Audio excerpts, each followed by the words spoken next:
எல்லோருக்கும் வணக்கம். விமர்சிக்கலாமாக பகுதியில் நம்ம இன்னைக்கு பேச எடுத்திருக்க டாபிக் கவன சிதறல்கள், அதாவது டிஸ்ட்ராக்ஷன். நம்ம இருக்கிற இந்த சொசைட்டில நிறைய பேருக்கு இருக்கக்கூடிய பிரச்சனை என்ன அப்படின்னு பார்த்தீங்கன்னா, கவன சிதறல்கள் அப்படின்றது தான். நம்ம செய்ய வேண்டிய ஒரு முக்கியமான வேலைக்கு மனசை முழுமையாக செலுத்த முடியாம, இல்லை செலுத்தாம மற்ற விஷயத்துகளுக்கெல்லாம் நம்ம மனசை அலப்பாய இல்லை அலக்கழிக்க விடுறது பேர் தான் கவன சிதறல்கள் அப்படின்னு நம்ம சொல்றோம். இது முக்கியமாக எந்த மாதிரி நேரத்தில் அதிகமாக நமக்கு டிஸ்ட்ராக்ட் ஆகுது அப்படின்னு பார்த்தீங்கன்னா, மெயின் ரீசனே நம்மளோட மொபைல். முன்னாடிலாம் பார்த்தீங்கன்னா டிவி பார்த்தா உலகத்தையே மறந்துடுறாங்க அப்படின்னு சொல்லிட்டு இருந்தவங்க இப்போ மொபைல் பார்த்தாவே உலகத்தையே மறந்துடுறாங்க அப்படின்னு சொல்ல ஆரம்பிச்சிட்டாங்க. அதுக்கு முன்னாடி காலத்துலலாம் பார்த்தீங்கன்னா, வேற யார்கிட்டயாவது பேச ஆரம்பிச்சுட்டாங்க அப்படின்னா உலகத்தையே மறந்துருவாங்கங்க. இப்படி தான் ஏகப்பட்ட டிஸ்ட்ராக்ஷன்ஸ் இருந்துச்சு. ஆனா, நமக்கு வெளி வழியா ஏற்படக்கூடிய கவன சிதறல்களை விட, நம்மளாலேயே ஏற்படக்கூடிய கவன சிதறல்கள் தான் அதிகம். முக்கியமா பார்த்தீங்கன்னா, அதிகமான எண்ணங்கள். அதுவும் தேவையில்லாத எண்ணங்கள். இது நம்மள அலக்கழிக்கும்போது தான் நம்மளோட கவனம் அப்படின்றது சிதறி போயிடுதுங்க. மனசு பார்த்தீங்கன்னா, பல இடங்கள்ல சுத்திக்கிட்டு, நம்ம சொல்லக்கூடிய விஷயத்துல ஒரு 5% கூட ரீச் ஆயிருக்காது. இத தான் நம்ம கவன சிதறல்கள் அப்படின்னு சொல்றோம். குழந்தைகள் போது கவன சிதறல்கள் வந்ததுன்னா, கவனம் வச்சு படி, கான்சன்ட்ரேட் பண்ணு அப்படிலாம் சொல்லுவோம். ஆனா, இப்ப இருக்கிற கவன சிதறல்கள் அப்படின்றது சின்ன வயசு மட்டும் இல்லைங்க, எல்லாருக்குமே ஏற்படுது. கவன சிதறல்கள் ஏன் வருது அப்படின்னு பார்த்தீங்கன்னா, நம்மளோட சமூக வலைதள பழக்கம், முக்கியமான மொபைல். ஒரே நேரத்தில் பல வேலைகளை ட்ரை பண்ணுறது. ஆஃபீஸில் ஒரு வேலை பண்ணிட்டு இருக்கும்போது அதுக்காட்டி அடுத்த டாக்குமெண்ட் அர்ஜென்ட்டாக வந்துருச்சுன்னா அதில் தாவுறது, அதுலேருந்து வேற விஷயத்துக்கு போகுது. இப்படி பண்ணுறதும் கவன சிதறல்களுக்கு வழி கொடுக்கும். அது இல்லாம பார்த்தீங்கன்னா, மன அழுத்தம். நமக்கு மன அழுத்தம் இருந்தா கூட கவன சிதறல்கள் வரும். இல்ல தேவையில்லாத கவலைகள், இல்ல இலக்கு உங்களுக்கு புரியவே இல்ல, நீங்க எத நோக்கி பயணப்படுறீங்கன்னு உங்களுக்கு தெரியவே இல்லனாலும், கண்டிப்பா கவன சிதறல்கள் வரும். சரி, இந்த கவன சிதறல்கள் எதனால வருது அப்படின்னு பார்த்தீங்கன்னா, முக்கியமா மொபைல்லாலங்க. நம்மளோட சமூக வலைத்தள பழக்கத்தால தான் நமக்கு நெறைய கவன சிதறல்கள் வருதுன்னு கண்டுபிடிச்சிருக்காங்க.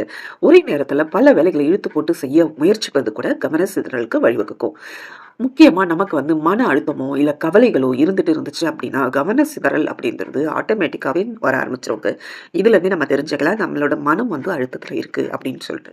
இல்ல ஒரு விஷயத்த நம்ம ஈடுபாடோட செய்யாம, அதுக்குன்னு ஒரு இலக்கே இல்லாம நம்ம கவனம் லைட்டா ஏதோ பேருக்கு நம்ம அப்படி செஞ்சுட்டு இருந்தோம் அப்படின்னாலும், கவன சிதறல்கள் கண்டிப்பா வரும். ஓய்வு இல்லாம ஒரு விஷயத்த நெறைய செய்யணும் அப்படின்னு சொல்லிட்டு நெறைய நீங்க செய்ய ஆரம்பிச்சுங்கன்னா, எப்போ உங்களுக்கு ரெஸ்ட்டே இல்லாம நீங்க பண்றீங்களோ, கண்டிப்பா உங்களால கவனம் வச்சு பண்ண முடியாது. கவன சிதறல்கள் வரும். ஸோ இதெல்லாம் தான் பேசிக்கா நமக்கு கவன சிதறல்கள் வரக்கூடிய விஷயம். இந்த கவன சிதறல்கள் வந்துச்சுன்னா, நம்மளால என்னென்ன பண்ண முடியாதுன்னா, ஸ்டூடெண்ட்டா இருந்தாங்கன்னா, கண்டிப்பா அவங்களோட படிப்புல கவனம் செலுத்த முடியாதுங்க. ஏற்கனவே இருந்த லெவலோட படிப்பு லெவல் குறைஞ்சுக்கிட்டே வந்துரும். இதுவே பெரியவங்களா இருந்தாங்க அப்படின்னா, வேலைக்கு போறவங்களா இருந்தாங்க அப்படின்னா, கவன சிதறலால அவங்களோட வேலை நேரமே வீணா போயிடும். ஒரே வேலையே பார்த்தீங்கன்னா, ரொம்ப நேரம் இழுத்து வச்சு செஞ்சுட்டு இருப்பாங்க. கூட பார்த்தீங்கன்னா, இதுவே அவங்களோட தன்னம்பிக்கையை அவங்களுக்கு குறைச்சு விட்டுரும். இது இல்லாம மன அமைதியும் குறைக்கும். சரி, இந்த கவன சிதறல்கள் வந்துச்சுன்னா எப்படி கட்டுப்படுத்தலாம் அப்படின்னு பார்த்தீங்கன்னா, ரொம்ப ஈஸிங்க. ஆக்சுவலா நம்ம என்ன செஞ்சுட்டு இருக்கோமோ, டார்கெட் கிளாரிஃபை பண்ணிக்கிறோம். என்ன செய்ய போறோம் அப்படின்னு தெரிஞ்சிருச்சுனாவே போதும், நம்மளால கரெக்ட்டா அதில ஃபோக்கஸ் பண்ணி செய்ய முடியும். ஒரே நேரத்தில 4, 5 மல்டி டாஸ்கிங் வேலை செய்யறத குறைச்சுக்கணுங்க. ஒரு வேலை பெருசா வச்சுக்கிட்டு, மத்தத சின்ன சின்ன வேலையா வச்சுக்கலாம். இந்த மெயின் வேலைக்கு ரொம்ப இம்பார்ட்டன்ஸ் குடுத்துட்டு, மத்த வேலைய சின்ன சின்னதா முடிச்சுட்டு வரலாம். ஈவன் நீங்க ஒரே டைம்ல ஒரு வேலைய முடிச்சுட்டு அடுத்தத ஆரம்பிச்சீங்கன்னா கூட, இன்னும் பெட்டரா இருக்கும்.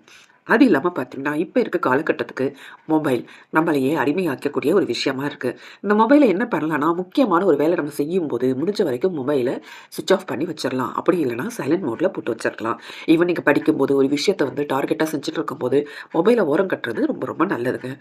இது இல்லாம பார்த்தீங்கன்னா, சில பேர் என்ன பண்ணுவாங்கன்னா, எனக்கு ஒரு கவன சிதறல் வரக்கூடாது அப்படின்னு சொல்லிட்டு, ஒரு வேலைய டார்கெட் எடுத்து அவங்க செய்யும்போது, அதே வேலைய ரொம்ப ஃபோக்கஸ் பண்ணி செஞ்சுக்கிட்டே இருப்பாங்க, கேப்பே இல்லாம. இப்படி நீங்க பிரேக் இல்லாம செஞ்சீங்கன்னா கூட, உங்களால கவன சிதறல் வர்றத தடுக்க முடியாதுங்க. எப்பயுமே நமக்கு கான்சன்ட்ரேஷன் அப்படின்றது ஒரு விஷயத்துக்கு 30லேருந்து 40 நிமிஷம் வரைக்கும் தான். அதுதான் நம்மளோட மூளையோட பவர். நீங்க இந்த லெவலுக்கு மேல அத இன்டியூஸ் பண்ணி 1 மணி நேரம் கான்சன்ட்ரேட்டா பண்ணணும் அப்படின்லாம் நினைச்சீங்கன்னா, கண்டிப்பா முடியாது. என்ன பண்ணலாம்னா, சின்னதா ஒரு பிரேக், ஒரு 5 நிமிஷத்துக்கு ஒரு பிரேக் எடுத்துட்டு, திரும்ப நீங்க ஃப்ரெஷ் அப் பண்ணிக்கிட்டு ஆரம்பிக்கலாம். அப்போ உங்களுக்கு பழைய ஸ்பீட்லயே சீக்கிரமா நீங்க பண்ண முடியும். இது இல்லாம பார்த்தீங்கன்னா, மனச அலைப்பாய விடாம அமைதிப்படுத்தக்கூடிய விஷயமா, இந்த சுவாச பயிற்சியோ, இல்லாட்டினா வந்துட்டு தியானம் அந்த மாதிரி பண்ணலாம். இல்லாட்டி சாமி கதை புக் படிக்கிறது, அந்த மாதிரி பிரார்த்தனை மூலியமா பண்ணலாம். இல்லாட்டினா நல்ல வாசிப்பு பழக்கம் இருந்துச்சு அப்படின்னா, புக்ஸ் ரீட் பண்ணலாம். எதுவுமே இல்ல அப்படின்னா, சுவாச பயிற்சி செய்யலாம். இதெல்லாம் பண்ணும்போது பார்த்தீங்கன்னா, மனது பார்த்தீங்கன்னா அமைதிப்படும். இந்த மன அமைதி வரும்போது உங்களுக்கு மன அழுத்தம், கவலை அது எல்லாமே குறைஞ்சு வந்துரும். ஸோ கவன சிதறல்களும் குறைஞ்சுட்டு தான் வந்துரும். ஸோ கவனம் இருந்தா மட்டும் தான் நீங்க எந்த விஷயம் எடுத்துட்டீங்கனாலும் சாதனை பண்ண முடியுங்க.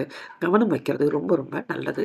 இந்த கவனம் அப்படின்றது நமக்கு ப்ரெஷர் குடுத்துட்டு, "நீ செய்யி கரெக்ட்டா கவன சிதறல் இல்லாம இரு, டிஸ்ட்ராக்ட் ஆகாத" அப்படின்னு ஒருத்தவங்க புஷ் பண்றாங்க அப்படின்னா, அப்படிலாம் நம்மளால வந்து ரெகுலேட்லாம் பண்ண முடியாது. நம்ம நெனச்சா மட்டும் தான் கட்டுப்பாடு உள்ள மனச வந்து கட்டுப்பாட்டுக்குள்ள கொண்டு வர முடியும். எப்ப மனம் வந்து கட்டுப்பாட்டுல இருக்கோ, அப்பயே நம்மளோட வாழ்க்கை முறையும் கட்டுப்பாட்டுல வந்துருங்க. இந்த கவன சிதறல்கள் அப்படின்னு சொல்றது வந்து பார்த்தீங்கன்னா, ஒரு பழக்கம் அப்படின்னு கூட சொல்லலாம். சில பேர் அத பிராக்டிஸ் பண்ணிப்பாங்க. ஒரே டைம்ல இங்க பேசுறது, அங்க பேசுறது, டிவி பார்க்கறது, சேம் டைம்ல லேப்டாப்ல உட்காந்து கணக்கு பார்க்கறது, இப்படி எதையாவது ஒரு விஷயம் மாத்தி, மாத்தி, மாத்தி, மாத்தி பண்ணிட்டு இருப்பாங்க. இத மாரி நீங்க கவன சிதறல்கள் பண்றத ஒரு பழக்கமா வச்சிருந்தீங்க அப்படின்னா, அத கட்டுப்படுத்துறது நீங்க பழக்கிக்கணுங்க. அதுவும் வந்து ஒரு சின்ன முயற்சி தான். அதுவும் ஒரு பழக்கத்திலேயே உங்களால ஈஸியா வந்து கொண்டு வர முடியும். கவன சிதறல்கள் அப்படின்றது நம்மளோட வெற்றிக்கு கண்டிப்பா தடையா அப்படின்னு கேட்டீங்கன்னா, ஆமாங்க. யார் ஒருத்தர் கவன சிதறலோட இருக்காங்களோ, அவங்களுக்கு வெற்றின்றது தூரத்துல தான் இருக்கும். இந்த மொபைல் தான் காரணமா கவன சிதறலுக்கு அப்படின்னு கேட்டீங்கன்னா, இல்லங்க. மொபைலும் காரணம். மொபைல் மட்டுமே காரணம் இல்ல. எவ்வளோ பொருள் இருந்தாலும், நம்ம மனசு வந்துட்டு கட்டுக்குள்ள இல்ல அப்படின்னு எடுத்துக்கிட்டீங்கன்னா, இந்த பொருள்கள் எவ்வளோ இருக்கிறதோ இருந்தாலும், இல்லனாலும் 2மே ஒண்ணுதாங்க. இதெல்லாம் வந்து தான் மெயின் காரணம் கிடையாது. ஆனா இதெல்லாம் தான் நமக்கு காரணம் அப்படின்னு சொல்லலாம். மனம் பார்த்தீங்கன்னா, ஒரு இடத்துல நிக்காம ஓடிக்கிட்டே இருக்கும் சில பேருக்கு. எண்ண ஓட்டம் வந்து பார்த்தீங்கன்னா, ஓடிக்கிட்டே நிக்கும். அந்த மாதிரி ஓடிக்கிட்டே இருந்துச்சுன்னா, கண்டிப்பா கவன சிதறல்கள் அதிகமா வரும். ஸோ நீங்க கொஞ்சம் கொஞ்சமா அந்த மாதிரி ரன்னிங்ல ஓடுற உங்க மனச குறைச்சுக்கிட்டே வந்தீங்கன்னா, ஃபோக்கஸ் பண்ற மாரி கொண்டு வந்தீங்கன்னாவே, உங்களுக்கு ஆட்டோமேட்டிக்கா கவன சிதறல்கள் அப்படின்றது குறைஞ்சிரும். நம்ம செய்ய வேண்டிய எந்த ஒரு முக்கியமான விஷயமும் விட்டு விட்டு பிரேக் எடுத்து எடுத்து இல்ல நடுவுல வேற ஏதாவது ஒரு விஷயத்த கொஞ்ச நேரம் ஃபோக்கஸ் பண்ணிட்டு அதுக்கப்புறம் இதுல வந்துட்டு பண்ணிட்டு அப்புறம் ஐயோ இந்த மனசு பாரு இந்த இது யோசிக்குது சீக்கிரம் முடிக்கணும் டைம் ஆயிடுச்சு அப்படின்னு சொல்லிட்டு நம்மளே கஷ்டப்பட்டு இழுத்துட்டு வந்து ஒரு இடத்துல ஃபோக்கஸ் பண்ண வைக்கிறது பேர் தான் கவன சிதறல். ஒரே இடத்துல உடல் இருந்தா கூட மனம் மட்டும் பார்த்தீங்கன்னா பல மைல் கணக்குல பல இடங்கள்ல சுத்தி திரிஞ்சுட்டு இருக்கோங்க. இந்த முக்கியமான விஷயம் என்ன அப்படின்னு பார்த்தீங்கன்னா இந்த மனசு வந்து ஓய்வு இல்லாத போது தான் இந்த கவனம் அப்படின்றது நமக்கு நிலைக்காம சிதறல்களா மாறி வருது. சரி, இதுல எப்படி வந்து நம்ம இந்த கவன சிதறல்ல வெல்லலாம் அப்படின்னு பார்த்தீங்கன்னா, கண்டிப்பா மல்டி டாஸ்கிங்க விட்டுருங்க. ஒரே நேரத்துல ஒரு வேலை அப்படின்னு கணக்கு வச்சுங்க. மொபைல் எல்லாமே கட்டுக்குள்ள வச்சுக்கோங்க. முடிஞ்சதுன்னா உங்களோட வேலைய நீங்க பிரிச்சு பிரிச்சு செய்யலாம். ஒரு 30 மினிட்ஸ் வேலை, 5 நிமிஷம் ரெஸ்ட், இல்ல 5 நிமிஷம் வேற புடிச்ச வேலை அப்படின்னு ரெஸ்ட் எடுத்துக்கலாம். இல்லாட்டினா மனத வந்துட்டு ஆசுவாசப்படுத்துற மாதிரி, அமைதிப்படுத்துற மாரி சுவாச பயிற்சி, தியான பயிற்சி, இல்ல ஒரு நல்ல மியூசிக் கேட்கறது, இப்படி கூட நீங்க மனச வந்து டிஸ்ட்ராக்ட் பண்ணி வச்சுக்கலாம். இப்படி பண்ணும்போது பார்த்தீங்கன்னா, கவன சிதறல்கள் அப்படின்றது உங்களுக்கு வராது. யாராவது உங்கள்ட்ட ஒரு விஷயத்த பத்தி பேசுறாங்க அப்படின்னா, நல்ல கவனத்தோட உங்களுக்கு கவனிக்க முடியும். ஸோ கண்டிப்பா நம்மளோட இலக்கு வந்து தெளிவா இருக்கணுங்க. இத தான் நம்ம வந்து பேஸாவே நம்ம மனசுக்குள்ள சொல்லிக்கணும். நான் என்ன செஞ்சுட்டு இருக்கேன்? என்ன பண்ண போறேன்? என்ன அச்சீவ் பண்ண போறேன்? எதுக்கு இத செய்றேன்? அப்படின்னு சொல்லிட்டு எல்லாத்தையுமே நம்ம கிளியரா உருவாக்கிக்கணும். எப்போ கவனம் இருக்குதோ, அப்பயே சாதனை அப்படின்றது நம்ம பக்கத்திலேயே இருக்கு அப்படின்னு அர்த்தங்க. சில பேர் பார்த்தீங்கன்னா, இந்த கவன சிதறல்கள் அப்படின்றது ஒரு பிரச்சனைன்னு நெனச்சுக்கிட்டு, அ என் குழந்தையால வந்து எந்த விஷயத்தையுமே கான்சன்ட்ரேட்டே பண்ண முடியல, என்ன செய்றதுன்னே தெரியல அப்படின்னு அது ஒரு பெரிய விஷயம் மாதிரிலாம் பேசிட்டு இருக்காங்க. இது வந்து ஒரு டிசீஸ் லெவல்லலாம் நம்ம பேசணும்னு அவசியம் கிடையாதுங்க. இது ஒரு ஜஸ்ட் ஒரு பழக்கம். சீக்கிரமா நம்ம அத ஃபோக்கஸ் பண்ணி கொண்டு வந்துரலாம். ஆனா ஒண்ணு மட்டும் தெரிஞ்சுக்கணும். இந்த கவன சிதறல்கள் அப்படின்றது பேரண்டிங் ஆக முடியும் பேரண்டாலயோ, இல்ல மத்தவங்க சொல்லியோ நம்மள வந்து ரெகுலேட் பண்ணிலாம் கொண்டு வர முடியாது.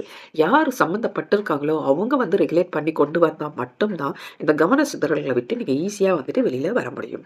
சரி, இது எப்படி பண்ணலாம் அப்படின்னு பார்த்தீங்கன்னா, இல்ல நமக்கு கவன சிதறல்கள் இருக்கா அப்படின்றது எப்படி தெரிஞ்சுக்கலாம் அப்படின்னு பார்த்தீங்கன்னா, ஃபர்ஸ்ட்டு நீங்களே வந்து உங்களுக்குள்ளேயே வந்து செக் பண்ணிக்கலாங்க. அதுக்கு ஈஸி மெத்தட் என்ன அப்படின்னு பார்த்தீங்கன்னா, ஃபர்ஸ்ட் நான் வந்து கவனமா இருக்கனா? அதுக்கு என்ன செய்யணும் அப்படின்னு பார்த்தீங்கன்னா, காரணமே இல்லாம நீங்க மொபைல் பார்க்குறீங்களா? அப்படின்னு செக் பண்ணணும். யாரோ பேசிட்டு இருக்காங்க. திடீர்னு நீங்க மொபைல் எடுத்து செக் பண்ணிட்டு இருப்பீங்க. அப்படி செக் பண்றீங்களான்னு செக் பண்ண பாருங்க. நீங்க அந்த மாதிரி பார்க்குறீங்க அப்படின்னா, கண்டிப்பா கவன சிதறல்கள்ல இருக்கீங்க அப்படின்னு அர்த்தம். இதே சில டைம் பார்த்தீங்கன்னா, சிலவங்க ஒரு டீட்டெயில் வந்து செக் பண்றதுக்காக மொபைல் எடுத்திருப்பாங்க. அதை செக் பண்ணி முடிச்சுட்டு, இன்னும் ஒரு எக்ஸ்ட்ரா ஒரு 10 நிமிஷம் வேற ஏதாவது டிஸ்ட்ராக்ட் ஆயிட்டு, வேற எதையாவது பார்த்துட்டு இருப்பாங்க. இல்லாட்டினா, அத பார்க்க எடுத்துட்டு, அத பார்க்காம வேற எதையாவது பார்த்துட்டு இருப்பாங்க. இந்த மாரி பார்த்தாலும், காரணமே இல்லாம மொபைல் மொபைல் பார்த்தாலும் சரி, நினைச்சத பார்க்காம வேற நிமிஷத்த பார்த்துக்கினாலும் சரி, இது கவனச்சிதறலோட முதல் அறிகுறிங்க. 2வது, மனசு எங்கெல்லாம் ஓடுது அப்படின்னு பாருங்க. ஒரு வேலைய நீங்க செய்ய ஆரம்பிச்சீங்க அப்படின்னா, அந்த வேலைய ஃபோக்கஸ் பண்ணாம மனசு வேற எதையாவது நினைச்சுக்கிட்டே ஓடிட்டே இருக்கா? வேறு வேலைய பத்தி நினைப்பு வருதா? இல்ல பாதி விஷயம் நம்ம இன்னும் கன்வே பண்ணாம வச்சுட்டோம். அந்த விஷயம் அச்சச்சோ! அவங்களுக்கு இன்னும் கால் பண்ணவே இல்லையேன்னு ஞாபகம் வருதா? இல்ல பாஸ்ட்ல நமக்கு நடந்த விஷயம் ஏதாவது வந்து நம்ம மனச போட்டு உறுத்திக்கிட்டே இருக்கா? இந்த மாதிரி உடல் ஒரு இடத்துலயும், மனம் வேறு இடத்துலயும் நெனச்சு ஒரு வேலை ஓடிக்கிட்டே இருந்ததுனாலும், கவன சிதறல்கள் இருக்கு அப்படின்னு அர்த்தம். 3வது பார்த்தீங்கன்னா, சில டைம்லலாம் பார்த்தீங்கன்னா, நம்ம வீட்டு வேலையே எடுத்துப்போமே. ஒரு வீடு வந்து ரூம கிளீன் பண்றோம் அப்படின்னா, 10லேருந்து 15 நிமிஷத்துல பண்ண ஒரு வேலைய, இப்ப நம்ம பார்த்தீங்கன்னா, மணிக்கணக்கா செஞ்சுட்ருப்போம். கேட்டா சுத்தமா இல்ல. அத நல்ல ஃபுல் கிளீனிங் பண்றேன் அப்படின்னு சொல்லிட்டு, நம்ம நெறைய நேரம் எடுத்துப்போம். ஈவன் பாத்திரம் விளக்குறதா இருக்கட்டும், துணி மடிச்சு வைக்கிறதா இருக்கட்டும், சின்ன சின்ன வேலை கூட பார்த்தீங்கன்னா, 10, 15 நிமிஷத்துல நம்ம செஞ்சதெல்லாம் பார்த்தீங்கன்னா, இப்ப 1/2 மணி நேரம், 1 மணி நேரம் நம்ம செய்ய ஆரம்பிச்சிருப்போம். அப்படி நீங்க அதிக நேரம் எடுத்துக்கிட்டீங்கன்னா கூட, நீங்க கவன சிதறல்கள்ல இருக்கீங்க அப்படின்னு அர்த்தம். எப்ப உங்களுக்கு வேலை கடினமா இல்லையோ, ஆனா கவனம் இல்லாமல் இருக்கோ, அப்பயும் கவன சிதறல்கள் இருக்குன்னு அர்த்தம். நாள் ஃபுல்லா வந்து நான் ரொம்ப பிஸியா இருக்கேன், எனக்கு நெறைய வேலை இருக்கு அப்படின்னு சொல்லிட்டு, ஒரு புரொடக்டிவிட்டியும் இல்லாம, ஒரு வேலையிலுமே இல்லாம, இன்னைக்கு என்ன செஞ்சேன்னு கேட்கும்போது ஒண்ணுமே இல்லன்னு சொல்ற மாதிரி இருந்துச்சுன்னா, அப்பயும் நீங்க கவன சிதறல்கள்ல இருக்கீங்க அப்படின்னு அர்த்தம். சில பேர் என்ன பண்ணாங்கன்னா, ஒரே விஷயத்த திரும்ப திரும்ப படிப்பாங்க. ஸ்கூல்ல வந்துட்டு ஒரு எஸ்ஸே படிச்சுட்டு வர சொன்னாங்கன்னா, ஃபர்ஸ்ட் 4 லைனையும் திரும்ப திரும்ப ரிப்பீட் பண்ணிக்கிட்டே இருப்பாங்க. இந்த மாதிரி ஒரு விஷயத்த திரும்ப திரும்ப நீங்க படிக்கிறீங்கன்னா, கவன சிதறல்கள்ல இருக்கீங்க அப்படின்னு அர்த்தம். அப்படி இருந்தா தான் கண்ணு பார்த்தீங்கன்னா, ஏற்கனவே விட்ட அதே லைன்லயே திரும்ப திரும்ப திரும்ப ரிப்பீட் பண்ணிக்கிட்டே இருக்கும். ஸோ மனசு அலைப்பாயுது அப்படின்னு அர்த்தம். அது இல்லாம பார்த்தீங்கன்னா, சின்ன சின்ன சத்தம் கேட்டா கூட உங்களுக்கு டோர் கிட்ட என்ன சத்தம் இருக்கு? யார் வந்துட்டுருக்கா? இல்ல வந்து ஸ்டேர்கேஸ்ல நடக்கிற சத்தம், இல்ல ஜன்னல்லேருந்து ஒரு சின்ன சத்தம் கேட்குது. இந்த மாதிரி எனி நோட்டிஃபிகேஷன் சவுண்ட் வந்தா கூட, அது என்ன அப்படின்னு பார்க்கணும்னு உங்களுக்கு மனசு போகுதுன்னா, அதுதான் கவன சிதறல். கண்டிப்பா நீங்க கவன சிதறல்கள் தான் இருக்கீங்கன்னு அர்த்தம். உங்களுக்கு மனசு சோர்வா இருக்கு அப்படின்னு அர்த்தம். இதனால தான் அடிக்கடி மனசு வந்து திசை மாறி வரும்போது, உங்களுக்கு கவன சிதறல்லாம் வந்துட்டுருக்கு. ஸோ இந்த ஏதாவது ஒரு கேட்டகரியில இருந்து உங்களுக்கு இருக்கு, நீங்க அந்த மாரி தான் செய்றீங்க அப்படின்னா, கண்டிப்பா கவன சிதறல்கள்ல இருக்கீங்கன்னு அர்த்தங்க. எப்படி இத விட்டு நீங்க ஈஸியா வரலாம் அப்படின்னா, நீங்க இன்னும் கூட பார்த்தீங்கன்னா, ஒரு ஒரு குயிக்கா ஒரு செல்ஃப் அசஸ்மென்ட் நீங்க பண்ணிக்கலாங்க. எப்படின்னா, நான் செய்ற இப்ப வேலையில முழு கவனம் செலுத்துறேனா? இல்லையா? மனசு வேற எதையாவது நெனச்சுக்குதா? கவனம் எங்கேயாவது போய் வேற ஏதாவது திங்க் பண்ணுதா? அப்படின்னு நீங்க ஜஸ்ட் ஒரு செக்கிங் வந்து உங்களுக்குள்ள பாருங்க. எந்தெந்த வேலை செய்யும்போது அந்த மாரி வருதுன்னு பாருங்க. ஸோ அப்பயே உங்களுக்கு தெரிஞ்சிரும். இந்த வேலை எடுக்கும்போது தான் எனக்கு கவனம் வந்து டிஸ்ட்ராக்ட் ஆகுது அப்படின்னா, அந்த வேலையில உங்களுக்கு அவ்வளோ இன்ட்ரெஸ்ட் இல்ல அப்படின்னு அர்த்தம். ஸோ இந்த மாதிரி நீங்களே உங்கள அனலைஸ் பண்ணும்போது, கவன சிதறல்கள் எதனால வருது உங்களுக்கு? எந்த விஷயம் பண்ணும்போது வருது? அப்படின்றத நீங்க கரெக்ட்டா வந்து டியூன் பண்ண முடியும். இந்த கவனம் போச்சு அப்படின்னா நேரம் போகுங்க. நேரம் போச்சுன்னா உங்களோட வாழ்க்கையே போயிடும். ஸோ நேரம்ன்றது ரொம்ப ரொம்ப முக்கியங்க. எந்தெந்த நேரத்தில என்னென்ன செய்யணுமோ, அது கரெக்ட்டான டைம்ல செய்யணும். அதுக்கு தான் கவனம் வச்சு செய்யணும்.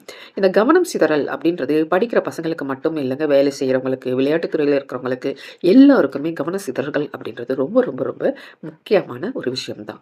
ஒரே பாடத்த மீண்டும் மீண்டும் படிக்கிறதால பார்த்தீங்கன்னா, குழந்தைங்களுக்கு அவங்களோட படிக்கக்கூடிய நேரம் பார்த்தீங்கன்னா, எக்ஸ்டெண்ட் ஆயிட்டே போயிட்டே இருக்கு. ஸோ மனம் இருந்தால் தான் மார்க்கம் உண்டுன்னு சொல்லுவாங்க. அதே மாதிரி கவனம் இருந்தா மட்டும் தான் உங்களால நல்லா படிக்க முடியும். நல்லா படிச்சா மட்டும் தான் நல்ல மார்க் எடுக்க முடியும். நல்ல மதிப்பெண்கள் நீங்க எடுக்கும்போது தான் பெரிய ஆளா ஈஸியா நீங்க படிப்புல என்டர் ஆக முடியும். ஸோ சின்ன வேலைக்கு கூட உங்களுக்கு நெறைய நேரம் எடுக்குது. ஹோம் ஒர்க் செஞ்சு முடிக்க நான் ரொம்ப நேரம் எடுக்கிறேன் அப்படின்னா, கவனம் இல்ல தான் அர்த்தங்க. ஸோ நேரம் அப்படின்றது ரொம்ப ரொம்ப பொண்ண விட விலை மதிப்புள்ளது அப்படின்றத நம்ம புரிஞ்சுக்கணும். இன்னைக்கு என்ன படிச்சேன், என்ன செஞ்சேன் அப்படின்னு உங்களுக்கு தெரியவே இல்ல அப்படின்னா, நீங்க படிச்சது எல்லாமே வேஸ்ட். ஸோ எண்ணம் என்ன இருக்கோ அதுதான் செயலா முடியும். ஸோ எண்ணத்த கிளியரா வைங்க. அப்பதான் உங்களுக்கு கவன சிதறல்கள் அப்படின்றது குறைஞ்சிட்டு வரும். ஸோ ஒரே டைம்ல 2, 3 விஷயம் பண்றது எல்லாமே நீங்க குறைச்சுக்கிட்டே இருந்தீங்கன்னாவே, அமைதியான மனது கிடைக்கும். அமைதியான மனது கிடைக்கும்போது பார்த்தீங்கன்னா, உங்களோட அறிவு ஆற்றல் பார்த்தீங்கன்னா அதிகமா இருக்கும்.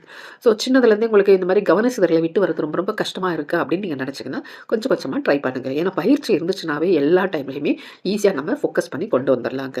ஸோ இன்னைக்கு நீங்க படிக்கக்கூடிய கவனம், நாளைக்கு பார்த்தீங்கன்னா, உங்களுக்கு உங்களோட முயற்சி வந்து வெற்றியில கொண்டு வந்து விடும். இந்த டாபிக் உங்களுக்கு எல்லோருக்குமே பிடிச்சிருக்கும்னு நினைக்கிறேன். மீதி ஒரு டாபிக் கூட திரும்ப நம்ம பார்ப்போம். அதுவரைக்கும் எல்லோருக்கும் வணக்கம்.